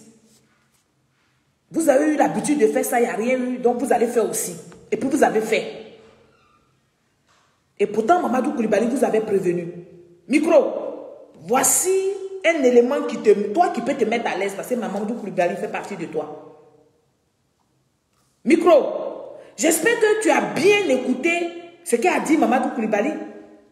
Alors, dans ton extrait vidéo, Micro toujours, tu dis aussi que tu préfères l'acte qu'a posé, n'est-ce pas, qu'a commis, n'est-ce pas, comment il s'appelle, Damana Picasse, que de prendre les armes. Mais je suis à l'aise, Micro, parce que je vais te parler, mais je vais te parler très fort ce soir. Et puis tu vas comprendre. Tu vas savoir ce qu'on appelle une communication. Oui, c'est de ça qu'il est question. Micro, j'ai dit, prends ton tabouret sur mon direct là. Parce qu'il faut qu'on te parle. Assieds-toi très bien. Et puis je vais te faire écouter, n'est-ce pas, cette petite vidéo de Bernard Douza qui va t'expliquer qui a provoqué la prise des armes en Côte d'Ivoire. Oui. Parce que moi, avec moi, c'est comme ça. Hein. Je descends avec toi doucement, doucement, doucement. Je suis tes propos. Tu as dit dans ta vidéo que tu préfères l'acte qu'a posé Damana Picasse que de prendre des armes. Voilà. Donc, ça veut dire que ceux qui étaient en face, ils avaient des armes. Ok, nous sommes d'accord. Mais je vais te montrer, je vais te faire écouter Bernard Douza qui va t'expliquer pourquoi ils ont pris les armes. Ils n'ont pas pris les armes en 2010. Hein? Pourquoi ils sont allés prendre les armes? Parce que vous parlez des problèmes, mais vous n'allez pas à l'origine. Qu'est-ce qui a provoqué? Qu'est-ce qui a envoyé ça? Oui, c'est vrai, on voit des armes. Oui, on voit quelqu'un qui est en train de tuer les Ivoiriens. Ok. Mais pourquoi la personne allait prendre des armes? La personne n'est pas folle. Et pourquoi, du coup, elle s'est mise à tirer sur la population? C'est parce qu'il y a cause. Il y a une cause. Et moi, je vais te démontrer ce soir, Micro, cette cause-là. Pourquoi les gens ont pris les armes? Comme ça, tu vas mieux comprendre. Continuez de partager le direct. Zaka Babou a pris le pouvoir. Blaise amène quelqu'un pour la contrepartie. Blaise dit, Babou dit, bon, comme laisse le temps d'attendre. C'est comme ça que nous sommes partis vers 2002. Lui, il ne parle pas faux aussi. À l'issue de la rébellion au Burkina. Et quand un journaliste français est venu au Burkina pour dire, oui, mais récemment, tu as téléphoné à Chirac pour dire qu'il y avait des Burkinabés, des Ivoiriens qui sont ici, qui s'entraînent. Mais Babou est ton ami. Il dit, oui, mais Babou est mon ami, pas je l'ai financé. Mais il n'a pas respecté le contrat. C'est pour cela que je ne suis pas réfugié quand les Ivoiriens sont venus s'entraîner ici pour le renverser. Quelqu'un est parti, le journaliste est parti à Abidjan, voir Babou. Et Blaise dit que tes frères qui sont en train de s'entraîner au Burkina Faso pour te renverser, c'est parce que tu n'as pas respecté le contrat que vous avez signé. Il dit, ah oui, mais Blaise, c'est vrai, il m'a financé, mais ce n'est pas une raison pour le... Pause. Micro. Les journalistes ont dit à M. Laurent Gbagbo, il y a des gens, des Ivoiriens, il y a des gens qui sont en train de s'entraîner au Burkina. chez Blaise Compaoré. Que quand on a appelé Blaise Compaoré dit, oui, c'est moi qui ai accepté qu'ils viennent s'entraîner ici. Mais Blaise Compaoré n'a pas dit c'est moi qui les ai financés. Il dit oui, moi ils m'ont fait la proposition. Comme j'ai gardé dans contre Laurent Gbagbo, comme Gbagbo Laurent n'a pas respecté le contrat, le deal qui était entre lui et moi, qui était ce que je lui donne 25 millions tous les mois jusqu'à ce qu'il vienne au pouvoir. Comme il n'a pas respecté sa part de deal, moi, Blaise Compaoré, si des gens veulent le renverser ici, d'accord avec ça. Donc chez moi, là, ça va être la base. Ils vont s'entraîner là-bas. Micro, est-ce que le français, là, c'est bon pour toi? C'est à ton niveau? J'ai dit, Blaise Compaoré dit, comme Laurent Gbagbo n'a pas respecté le deal qui était entre eux, c'est-à-dire lui, Laurent Gbagbo, citoyen lambda qui vend la Côte d'Ivoire sans être président, tu finis de vendre la Côte d'Ivoire, mais tu ne respectes pas tes accords. Et donc, celui à qui tu as fait du mal, lui n'a pas dit qu'il va te faire du mal, hein, mais il dit, s'il y a quelqu'un pour te faire le mal que tu lui as fait là, lui il est d'accord avec ça. C'est ce que ça veut dire tout simplement. D'où les gens sont allés s'entraîner au Burkina Faso. Micro, c'est ça là qui a fait que le deal que Gbagbo n'a pas respecté là. C'est ça qui a fait que Blaise Compaoré a laissé les gens aller s'entraîner au Burkina Faso pour prendre les armes. Sinon, c'est pourquoi eux, ils ont pris les armes là. Ça, pour l'instant, ce n'est pas de ça que moi je parle. Hein. Ceux qui ont pris les armes là. Mais pourquoi Blaise Compaoré les a laissés s'entraîner au Burkina là? C'est ce qu'il explique. Parce que tu dis pourquoi ils ont pris les... Lui, toi, tu préfères déchirer les résultats des élections que de prendre les armes. Mais les armes que les gens ont pris autrefois, il y avait une cause. Et c'est cette cause-là. C'est ce que M. Douza explique. Il faut réécouter. Oui, je l'ai financé. Mais il n'a pas respecté le contrat. C'est pour cela que je n'ai pas réfugié quand les Ivoiriens sont venus s'entraîner ici pour le renverser. Quelqu'un est parti, le journaliste est parti à Abidjan. Vous allez voir Gbagbo. Et Blaise dit que tes frères qui sont en train de s'entraîner au Burkina Faso pour te renverser, c'est parce que tu n'as pas respecté le contrat que vous avez signé. Il dit, ah oui, mais Blaise, c'est vrai, il m'a financé, mais ce n'est pas une raison pour lui vendre la Côte d'Ivoire. Donc, on comprend bien pourquoi Blaise a soutenu Guillaume Soro et sa rébellion pour frapper la Côte d'Ivoire en 2002. Mais il fallait que je sois au Burkina chez Blaise pour que le deal puisse avoir lieu en 1989. Parce que le problème de fond de toute action politique en Afrique, c'est le financement. Il faut avoir un État qui finance. Et Blaise a financé. Et c'est parce qu'on n'a pas respecté le contrat qu'il nous a envoyé la guerre. Voilà un peu sur la question de Blaise Compaoré. C'est parce qu'on n'a pas respecté. Voilà. Il n'a pas respecté son contrat. C'est ce qui nous a envoyé la guerre. Mais vous ne voulez pas qu'on dise ça. Quand on dit ça, ça vous fait mal, ça vous pique. Alors que c'est ce qui est. Donc, micro, je te dis et je te répète encore, moi, sur un sérifi de Guy Bérois. Si tu veux venir t'adresser à moi, parce que moi, quand je fais une communication, je fais une communication vraie, limpide, pour que ceux qui me suivent puissent comprendre, hein, n'est-ce pas, mon orientation, puissent comprendre ce que je veux dire. Donc, si toi, tu veux t'adresser à moi, il faut faire pareil pour que je te suive. Mais il ne faut pas venir donner ton ressenti. On n'a pas besoin de nos ressentis. Chacun a son ressenti. Si chacun veut mettre son ressenti sur le tapis, personne ne va avoir raison. C'est parce que chacun va se maintenir sur sa position, sur son ressenti là, pour dire son ressenti là, c'est ce qui est réel. Et donc, on ne va pas avancer. C'est tout ça là que le président Alassane Ouattara regarde. Il dit chacun a son ressenti. On ne va pas s'éterniser dessus. On met tout ça de côté et puis allons-y à la réconciliation et la paix. Mais vous, le PPS, vous ne voulez pas, vous n'êtes pas prêts. Et pour vous, parce qu'on vous a dit on va à la réconciliation, on doit être serré, comme on était serré dans Vest. On ne doit plus parler de vos tares. On ne doit plus parler de ce que vous avez fait qui nous ont entraîné tout ça. Mais non, on va aller à la réconciliation, d'accord. Mais de temps en temps, on va regarder dans le rétroviseur. Parce que si tu ne regardes pas dans ton rétroviseur, tu ne sais pas qui te suit. Et puis tu ne sais pas la distance que tu as parcourue aussi des fois. Donc, on regarde dans le rétroviseur pour dire qu'on était là. Et aujourd'hui, maintenant, on est arrivé à B. C'est de ça qu'il est question. Donc, souffrez. Mais vraiment souffrez qu'on vous fasse sortir tout ce que vous avez fait à l'insu du peuple de Côte d'Ivoire. Souffrez qu'on vous dise que vous êtes aussi responsable de ce qui s'est passé en Côte d'Ivoire. Mais vous là, vous ne voulez pas accepter, vous voulez nous faire croire, nous, peuple citoyen ivoirien, sincère, tranquille, et pris de paix, que vous étiez là un matin et puis boum, ils sont venus vous agresser. Ça, vous avez fait chanter ça partout, vous avez dit ça à des millions de personnes, vous avez dit ça partout dans le monde entier. Aujourd'hui, la vérité a rattrapé le mensonge. Donc, assumez et puis supporter que le peuple de Côte d'Ivoire a la vérité maintenant, la vraie version de l'histoire de ce qui nous a mené les problèmes depuis 2002. Il faut assumer. C'est ça aussi être responsable. C'est ça aussi dire que je veux avancer. Famille, on n'a pas fini un micro. Partagez le direct. On va écouter micro. Parce que micro, il dit dans son direct, réponse à Solin Série là, il y avait trop de cacophonie.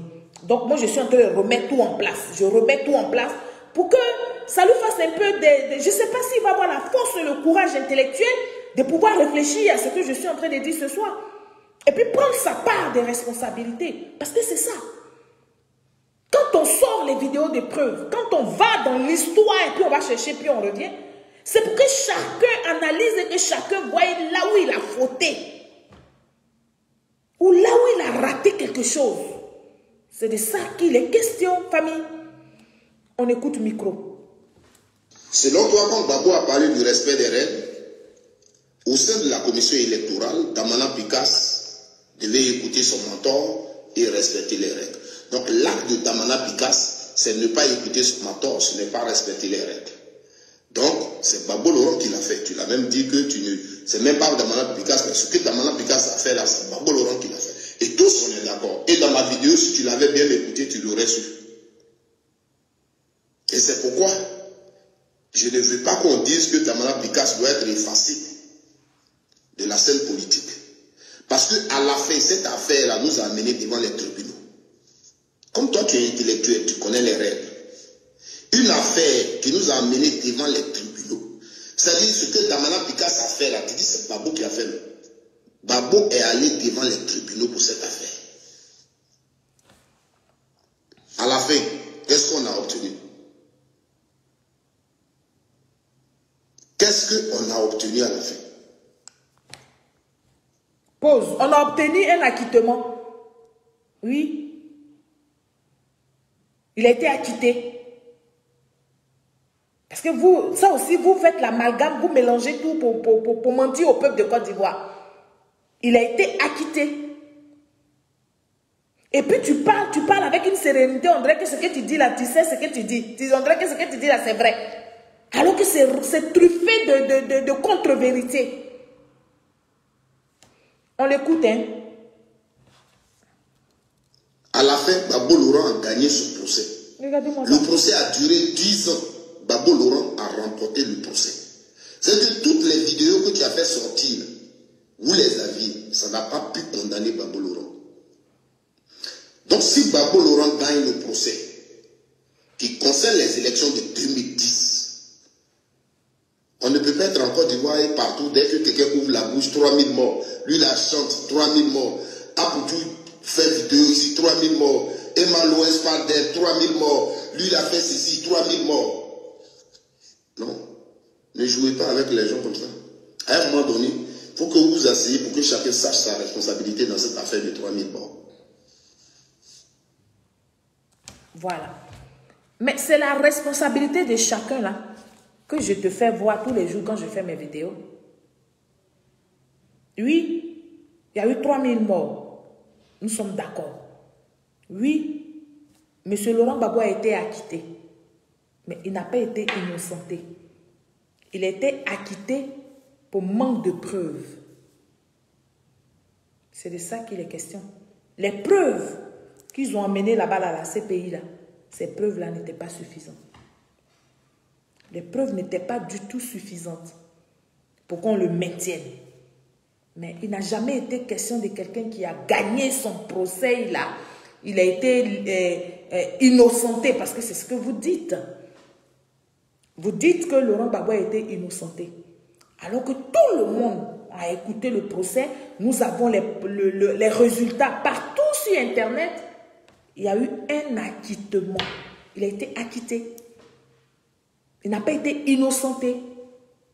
Bon, ça aussi, quand on va parler, vous allez dire qu'on vous insulte, machin. Non, oui, c'est vrai, tu dis que je suis intellectuel. Ça, je te le concède. Je suis d'accord même avec ça. Parce que si tu n'es pas intellectuel, tu ne peux pas faire ce que je fais là. Oui, c'est pour ça qu'il y a la différence entre toi et moi. Parce que toi, tu fais les causeries. Moi, je ne fais pas de causeries. Micro, je n'ai pas fini avec toi. Tu veux savoir qui a occasionné les 3000 morts? S'il te plaît, reprends ton tabouret puis reviens t'asseoir. Je sais que tu allais boire un coup, un grand verre d'eau, mais reviens t'asseoir. Je vais te faire écouter ici une vidéo d'une interview de M. Sam l'Africain. Il va te dire ce qui a provoqué les 3000 morts. C'est de ça qu'il est question. C'est ça, une communication. C'est ça, Série Solange. Mais je ne porte pas le nom de ton ami qui est mon mari dans tes rêves là. Je ne porte pas son nom. Écoutons ça. Ce que vous dites est suffisamment grave, je voulais le relever. Quand vous dites que Laurent Gbagbo était sur le point de faire une déclaration pour accepter les termes de l'accord d'Addis Abeba dont vous parlez, et qu'il a été pris en otage par Abou-Daman Sangaré et sa femme, son épouse Simone Gbagbo, pour l'empêcher de faire ce discours, et que c'est la conséquence de ce discours qui n'a pas été tenu qui a fait que Gbagbo aujourd'hui à la CPI. N'êtes-vous pas en train de dire aujourd'hui que le fait que Gbagbo soit à la CPI est de la responsabilité unique d'Abou-Daman Sangaré et de Simone Gbagbo? Je n'ai jamais caché ça. Je n'ai jamais caché ça. Je n'ai jamais caché ça. Je l'ai toujours dit, je les accuse. Le président Gbagbo, c'est pas sa place. C'est pas sa place. Je vous explique. Si vous vous souvenez bien, dans la crise, on recevait des SMS où on nous disait restez debout, tenez bon, descendez dans la rue parce que la Russie est là, l'Angola est là, la Chine est là. Je sais que tous les Ivoiriens ont reçu ce SMS. Qui faisait ça? C'est Mme Gbagbo et puis Abou-Daman Sangaré. Vous avez des preuves? Je vous le dis, il y avait un poste opérationnel qui était là, qui s'occupait. C'est moi qui n'étais pas. Et puis pause. Famille, je ne vous sens pas, je ne vois pas les cœurs. Mettez les cœurs, je vais faire revenir un peu la petite vidéo là. Je ne vous sens pas. Mettez assez de cœurs, partagez ce direct là. On peut faire ça. Regarde les SMS qui venaient sur nos portables là. C'était Abou-Daman Sangaré et puis Mme Simone Gbagbo qui nous envoyait ça. Pour dire effectivement que la Russie est là. Oui. Moi j'ai encore les SMS là, parce que j'ai le numéro là. J'ai mon même numéro de Côte d'Ivoire où on nous envoyait SMS pour dire la Russie était là. Parce que j'étais à Abidjan quand ça s'est passé. Oui, j'étais rentrée en Côte d'Ivoire depuis 2008. Et puis je ne cherchais même pas à venir en France encore. Et puis la guerre m'a trouvé là-bas. Donc j'étais au cœur de tout ça là. J'ai vécu ça. Les SMS, les portables, j'ai encore ça.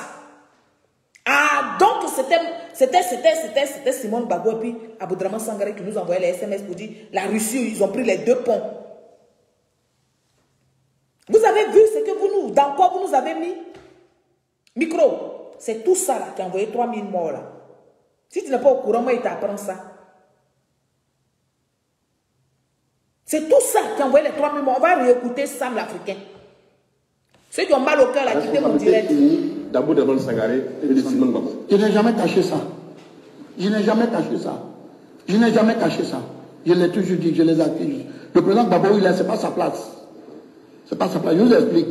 Si vous vous souvenez bien, dans la crise, on recevait des SMS où on nous disait restez debout, tenez bon, descendez dans la rue parce que la Russie est là, l'Angola est là, la Chine est là. Je sais que tous les Ivoiriens ont reçu ce SMS. Qui faisait ça? C'est Mme Gbagbo et puis Abou-Daman Sangaré. Vous avez des preuves? Je vous le dis, il y avait un poste opérationnel qui était là, qui s'occupait. C'est moi qui n'étais pas. Et puis je vais encore plus loin. Vous ne pouvez pas obliger tous les opérateurs à le faire. Mais non, attendez, n'allez pas. Je vous dis, n'allez pas trop. Je vous ai dit, vous avez reçu ce message, oui ou non? Vous avez reçu. Maintenant, je vous dis, c'était pas le président, je n'ai pas fini. Oui. Souvenez-vous bien, lorsqu'à la RTI, Damara Picasso il passait pour demander à tous les patriotes, partout ils sont en Côte d'Ivoire, de se rendre à la résidence. Alors, donc vous dites aujourd'hui que si la guerre a continué, c'est à cause de ce centre opérationnel dirigé par Sangaré et Mme Gbagbo qui demandait aux gens de continuer à faire la guerre. De 11 mars à 11 avril, tout ce qui s'est passé, le président Gbagbo n'est pas responsable. C'est eux qui sont responsables. Et je l'ai dit dans ma de position à la CPI. Je l'ai dit aujourd'hui, je l'ai dit demain, tous les Ivoiriens, de 11 mars à 11 avril, ils sont les responsables. C'est Simon Gbagbo qui a fait diffuser les versets de la Bible par bande déroulante à la télévision. Merci, tu as tout compris. C'est elle qui l'a fait? Tu as tout compris. Tu as tout compris. Tu as tout compris. Et je vous dis, les témoins ne sont pas morts. Si vous voulez, je vous donne les noms. Vous êtes un bon journaliste, je sais comment vous travaillez. Allez-y vers eux. Mais est-ce que on n'enfonce pas Laurent Gbagbo? C'est lui qui a été élu par les Ivoiriens. Comment il peut se laisser prendre en otage? Vous savez qu'à l'époque, vous savez, à l'époque, de 11 à 100, quand vous dites à quelqu'un, à l'époque, on n'a qu'à se retirer. Si vous ne faites pas attention, on va vous putain. Vous le savez? Laurent Gbagbo a fait pour sa vie. Pendant cette période-là, il n'allait pas être non plus tué par ses propres compagnons. Tu penses? Je n'ai pas pensé. Je vous pose la question. Vous pouvez dire que vous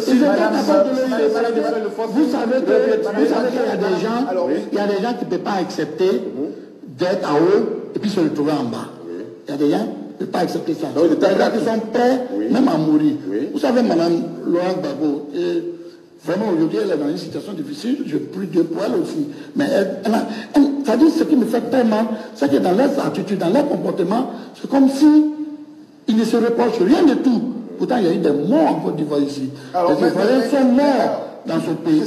Le monsieur n'est pas méchant, il n'est pas mauvais, il n'est pas un criminel. Il était entouré des criminels. On comprend l'émotion qui vous étreint, mais il n'en demeure pas moins qu'en Côte d'Ivoire, il y a quand même eu deux camps. Vous n'allez pas arc-bouter vos commentaires uniquement sur Mme Gbagbo et M. Sangaré. Au-delà, écoutez, il y a eu deux camps. Oui, il y a eu deux camps. Je vous explique. Oui. Je suis contre. Même à la CPI, il a toujours dit. Je suis contre de ce qui s'est passé. Mais je vous dis, le président a été piégé en lui disant d'aller aux élections. Nous sommes allés aux élections. Parce que c'est un démocrate. Oui, mais attendez. Oui, mais tout ça, on le sait. Quand vous accusez, évidemment, aujourd'hui... Non, mais je vais dire que quand on a fini les élections, là, on ne parlait plus des élections maintenant. On était passé dans une autre phase. On n'était plus dans les phases d'élection. Puis on savait qui a gagné. On ne parlait plus de ça. Les gens n'ont pas voulu reconnaître. La communauté internationale n'a pas voulu reconnaître. L'ONU n'avait pas voulu reconnaître. Même l'Union africaine, la CEDEAO, personne n'a voulu reconnaître notre victoire. Donc, voici les propositions qu'ils ont données étaient mieux, puisque le monde entier a voulu que le président Laurent Gbagbo. Mais je dis à la CPI que c'est le système. Alassane même qui est président de Côte d'Ivoire, Gbagbo même qui était président, c'est des pions. Quand le système ne veut pas de elle va les jeter. Je l'ai dit, ça a même fait dire au président Laurent Gbagbo, et c'est la vérité, c'est le système. Les gens n'ont plus voulu du président Laurent Gbagbo. Et il y a eu un accord qui était très bon, c'était le table de sortie d'acquise. Était bon même pour le président Gbagbo, était bon pour nous tous, était bon pour tous les Ivoiriens, mais il y a eu... Madame Sangaré et Madame Gbagbo et M. Sangaré ont empêché. On essaiera peut-être un de ces jours d'avoir Sangaré. Mais les enquêtes, les vrais témoins, ceux qui sont à Addis Abeba, qui sont revenus. Micro. Voilà. Sam l'Africain, elle était dans votre LMP là, elle était dans votre groupe là. Voilà ce qu'il a sorti. Tu vas dire aussi que Sam l'Africain, c'est un RHDP, que j'ai pris ces vidéos pour m'arranger. Non. Quand je fais sortir les gens comme les Sam africains, les personnes comme les Mamadou Koulibaly, c'est pour que le peuple de Côte d'Ivoire connaisse la vérité. Sache ce qui s'est réellement passé. Et qu'est-ce que les politiciens, qu'est-ce qu'ils avaient droit à faire, qu'est-ce qu'ils n'avaient pas droit à faire. C'est pour ça que je vais chercher des vidéos. Mais Sam l'Africain et, comment il s'appelle, Mamadou Koulibaly ne sont pas les seuls. Micro, si ce sont les preuves là, dans votre camp, je peux en faire sortir plein. Dans le même sens de Sam l'Africain, je vais te faire écouter ici le ministre, n'est-ce pas, Aristide Guégué,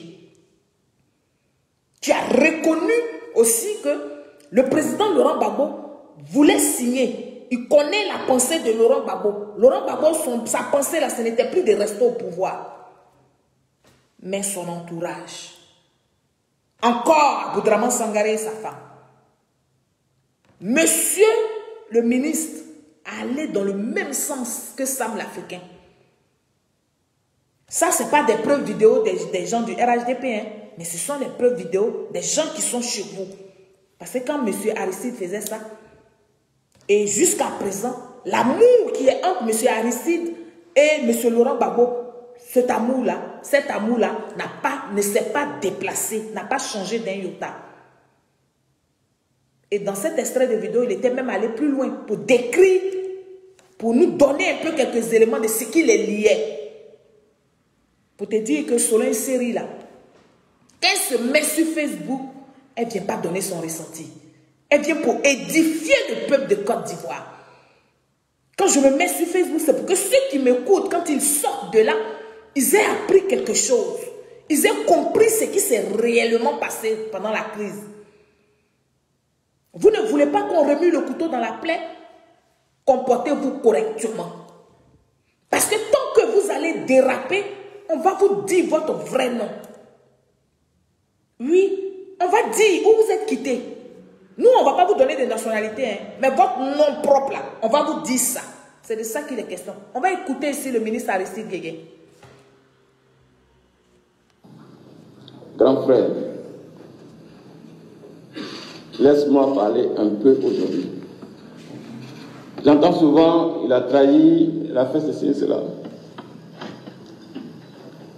La position que j'avais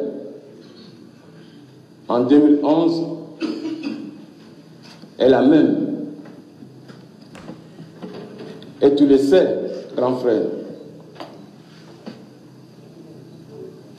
Puisque tu avais la même position. Souviens-toi,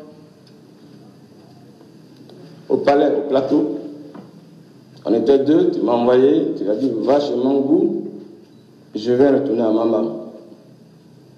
Aller avec les autres pour former un gouvernement d'union. 2011. Je retourne à Mama. J'ai été voir Mangou. Il était un peu surpris.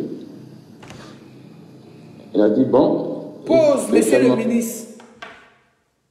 Avant qu'on enlève M. Laurent Gbagbo là où il était là, M. Laurent Gbagbo lui-même, il a confié à son jeune frère, va voir Mangou, baisser les armes là. On va faire un gouvernement de transition.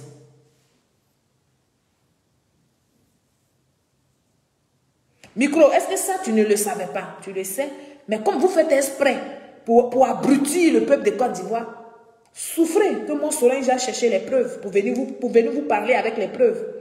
Laissez nos vies privées là de côté. Laissez le nombre d'enfants que nous avons, les maris que nous avons. Parlez de ma communication. On écoute le ministre. Subi que il veut avoir un peu de temps pour y réfléchir.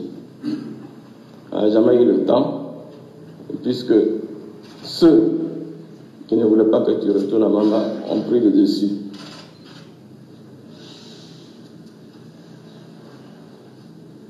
Tu as essayé quand même de continuer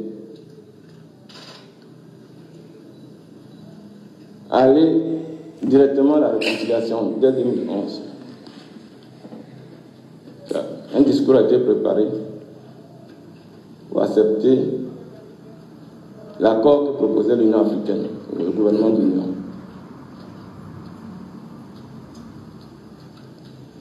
Et tu te souviens que quand tu faisais le tour dans nos réunions, pour demander qui était pour ou contre l'accord de l'Union africaine, dès que tu arrivais à mon niveau, tu dis, toi, je connais ta position, et tu passais. C'est la même position que j'ai continué d'avoir jusqu'à aujourd'hui. Et à l'époque, tout le gouvernement à Kengo avait la même position. Seulement, des militants très puissants n'avaient pas cette position et ont imposé, Aboudraman Sangaré et Simone Babo ont imposé la position qui est adoptée finalement contre tout le gouvernement et nous autres. Au départ, et je pense jusqu'à aujourd'hui, tu avais cette position, tu as cette position, mais puisque tu n'as pas pu la mettre en pratique, puisque tu n'as pas pu signer l'accord de l'Union africaine, est-ce pour cela que je vais dire que tu as trahi? Tu n'as rien trahi. Tu es un homme d'État. Et certainement l'environnement a fait que tu ne pouvais pas mettre en pratique la position que toi tu avais. C'est tout. Et aujourd'hui, tu portes le chapeau pour ceux d'entre nous qui avaient cette position de raideur et qui ne voulaient pas aller à la réconciliation et qui ne voulaient pas signer l'accord de l'Union africaine. Tu portes le chapeau pour eux. Voilà. Micro. Ce qui a envoyé les 3000 morts là, comme tu demandes là, c'est ça là. Monsieur Laurent Gbagbo était prêt à signer les accords d'Addis Abeba, à aller à une transition. Et qu'est-ce que ça veut dire? Ça voudrait dire tout simplement 15 ministres dans le camp de M. Laurent Gbagbo et 15 ministres dans le camp du président Alassane Ouattara.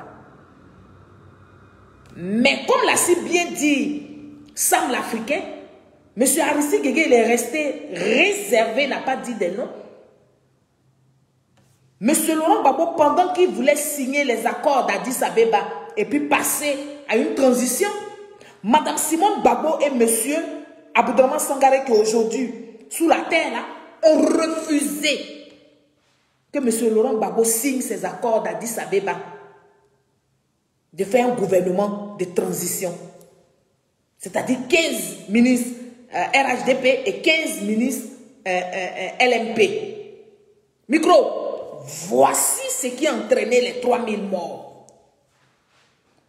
Donc tout ça, vous le savez. Vous savez très bien que c'est vos faits et gestes, vos comportements qui ont entraîné les 3000 morts. Et autrefois, on n'était pas outillés à parler au peuple de Côte d'Ivoire. Aujourd'hui, nous sommes disposés, nous avons des outils, nous avons des éléments de preuve, nous avons des arguments pour argumenter ce que nous disons. Mais souffrez que ça vous fasse mal. Prenez votre mal à patience, prenez des Doliprane et puis ça va vous calmer. Mais ça, là, le peuple de Côte d'Ivoire doit savoir. Et si ça doit passer par mon Solange, avec dignité, je vais le faire. Avec honneur, je vais le faire. Pour que nous allions à la paix. Pour aller à la paix, il faut que chacun sache ce qu'il a fait, qui n'a pas plu à l'autre. Donc vous, sortez ce que nous, on vous a fait, ce que le RHDP vous a fait, qui ne vous a pas plu là. Sortez ça. C'est ce que moi je veux dans la communication que nous allons avoir sur Facebook ici là. Ce n'est pas une affaire de ressenti pour venir dire oui, voilà. Non, non, non, non, non. C'est une affaire de preuve contre preuve. Oui. Famille, si j'ai fait toute cette démonstration là, c'est pour dire à micro que mon Solange, jamais je vais m'attaquer à sa vie. Mon Solange, s'il veut parler de moi, s'il veut s'attaquer à moi, il n'a qu'à s'attaquer à ma communication. Je serai très à l'aise. Ce n'est pas trop mon fort de rentrer dans la vie privée des gens, ça ne m'intéresse pas. Chacun gère sa vie comme il veut. Mais quand il s'agit de la Côte d'Ivoire, quand il s'agit de sauver le peuple de Côte d'Ivoire, quand il s'agit de s'adresser aux Ivoiriens, nous devons parler avec, n'est-ce pas, beaucoup de preuves et beaucoup de mesures. Parce que le peuple a soif de la réalité et de la vérité. Micro, comme comme l'on le dit si bien, Sam l'Africain, Aristide Guédié, si Simone Gbagbo et M. Aboudraman Sangaré avaient laissé M. Laurent Gbagbo signer les accords d'Addis Abeba, on n'aurait pas connu la crise que nous avons connue en 2010. Oui, M. Laurent Gbagbo a peut-être été acquitté, mais il n'est pas innocent de ce qui s'est passé. Il n'est pas du tout innocent. Et vous faites cet amalgame-là. Voilà. Vous faites cet amalgame-là. On lui a proposé de faire un gouvernement d'union. Excusez-moi, ce n'est pas un gouvernement de transition, mais un gouvernement d'union. Union, ça veut dire 15-15 et puis ensemble. C'est ça. Gouvernement d'union, c'est ça. Et vous avez conseillé à M. Laurent Gbagbo de maintenir sa position de guerrier et il allait à la CPI. Il a été acquitté, il n'a pas été innocenté. Donc nous, on va vous rappeler ça. Si ça vous fait mal, là, vous allez sauter puis vous allez caler en l'air. Si vous ne calez pas en l'air, que vous descendez là, vous allez nous apporter des preuves.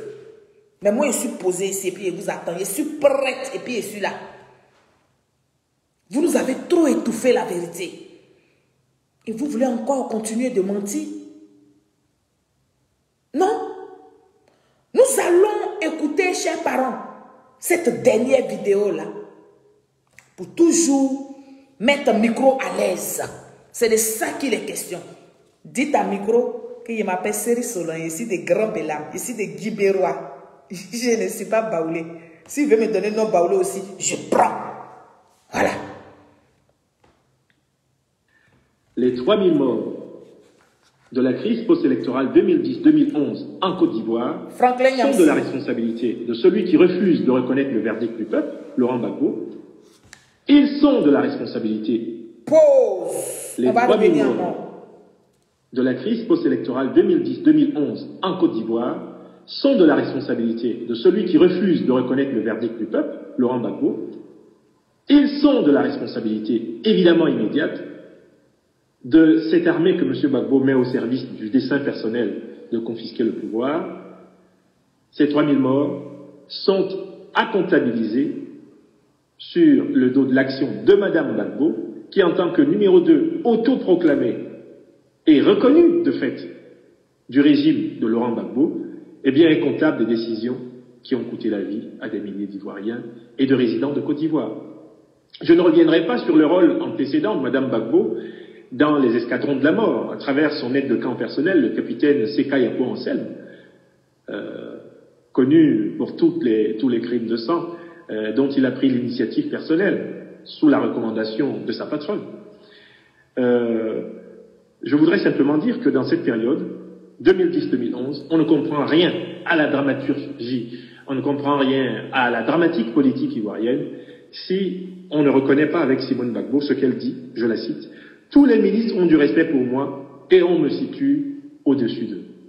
Après Laurent Gbagbo, c'est moi. Et par conséquent, j'assume avec lui toutes les décisions qu'il a prises. » Cette femme qui ose dire « Je ne sais pas au juste ce qu'on me reproche » a dit le 3 avril 2011 « Tous les ministres ont du respect pour moi et on me situe au-dessus d'eux. » Citation d'une de ses déclarations expresses relatée dans Le Figaro du 3 avril 2011. Madame Gbagbo n'a jamais raté une occasion d'assumer les décisions, même les décisions criminelles du régime Gbagbo. Elle n'a jamais raté une occasion de tout assumer, y compris même le viol des femmes, à l'impulsion des milices du régime de son époux. Dont acte.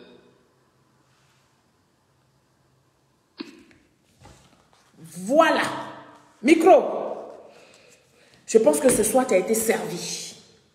Tu as eu toutes sortes d'éléments pour pouvoir, n'est-ce pas, aller ouvrir ton esprit pour que tu comprennes ce qui s'est passé. Ce que je parle là, c'est français. Et je suis une suite logique que je suis dans mon développement. Donc, si tu suis cette suite logique-là, tu comprendras que Damana Picasse n'avait pas le droit, n'est-ce pas, de froisser les résultats et de les mettre dans la bouche.